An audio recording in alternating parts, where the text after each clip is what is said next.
The Razorbacks in need of a rally in Knoxville right now versus number 12 Tennessee. This is Bobby Petrino's first game as interim head coach, and it was a close contest up until halftime, but since then it's gotten away from the Hogs. Nick, what's the latest on that? Yeah, only down by 3 now. So okay, that's improvement. It was looking like it was about to be a blowout there for a little bit, and Arkansas, give them credit. They've fought and clawed their way back into this game, which is exciting. I'm antsy. I'm ready to watch the end of it. But yeah, you wish you could watch it right now, probably. Yeah. Hey, it's an exciting game, and give credit to Arkansas for just being in this game against one of the best teams in the country. They're staying in it. Of course, we're going to root for our Hogs. Let's hope they can pull it off. Hopefully so. There's not much time left in that game, is there? Yeah, there's like 3 minutes. Okay. So we'll see. We'll talk about it more coming up in sports. That's right. Well, thank you for joining us all tonight. I have meteorologist Simone Thomas here with me. We will get to weather here in just a moment. But first, we're going to start things off at the Arkansas State Fair. It got off to a hot start with what officials say was the second largest opening day in the fair's history.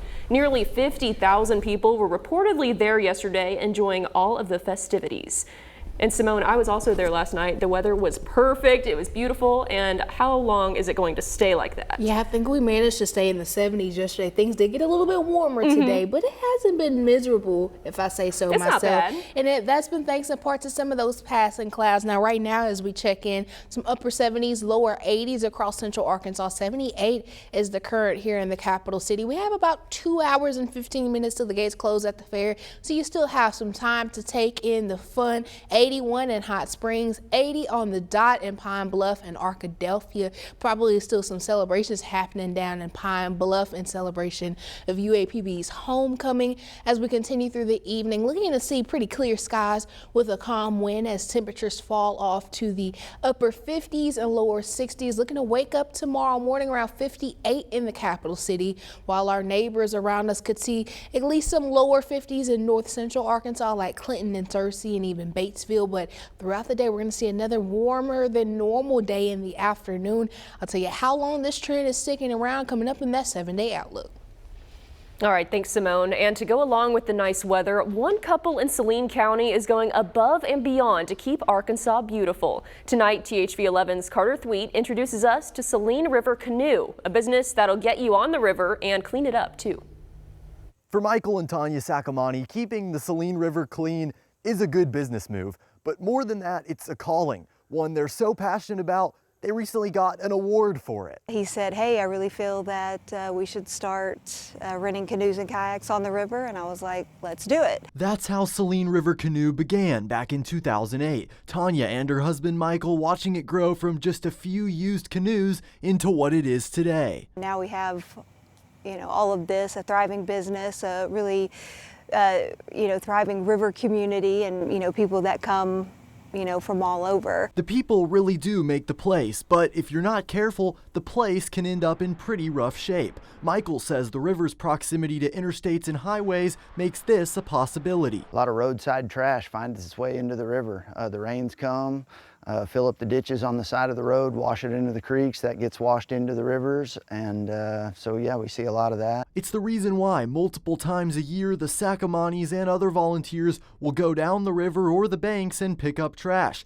Their efforts aren't going unnoticed. Last week the couple traveled to Fort Smith, where the Arkansas Recreation and Parks Association named their business Champion Team of the Year for their cleanup efforts. There's so many volunteers that while we might have been the ones that actually accepted that award, they're all really deserving. And the Sacamanis have no plans of stopping their efforts anytime soon. Someone who, plays and works on the river, I think it's really important, that we give back to that. The more time you spend in an environment, the more time you tend to take ownership of it and want to be a good steward of it. In Benton, Carter Thweet, THV 11 News.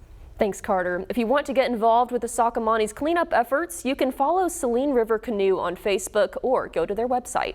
Meanwhile, Governor Sanders is preparing for the annual farm tour in southeast Arkansas. On Monday and Tuesday, she will visit several farms in the state to show support of the state's #1 industry, agriculture.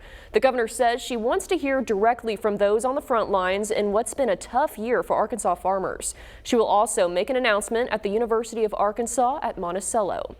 In Lonoke County, Sheriff John Staley says he's running for re-election. Staley has served since 2013, and he's looking to beat out Aaron Spencer, who launched his campaign yesterday. It comes just a few months before Spencer will stand trial for allegedly murdering 67-year-old Michael Fossler last year. At the time, Fossler faced more than 40 child sex crime charges involving Spencer's daughter. Here in just a few minutes, 6 outstanding natural state natives will be honored at the Arkansas Black Hall of Fame. And 3 of them just so happen to share the same street in Little Rock, Wright Avenue.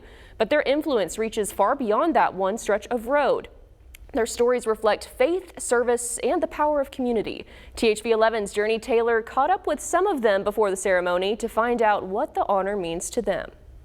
Be honored by your peers is really humbling, and I think that it's another nod to the creatives and the importance of the arts in our culture and how we matter in Arkansas, we matter in the United States, we matter in the world.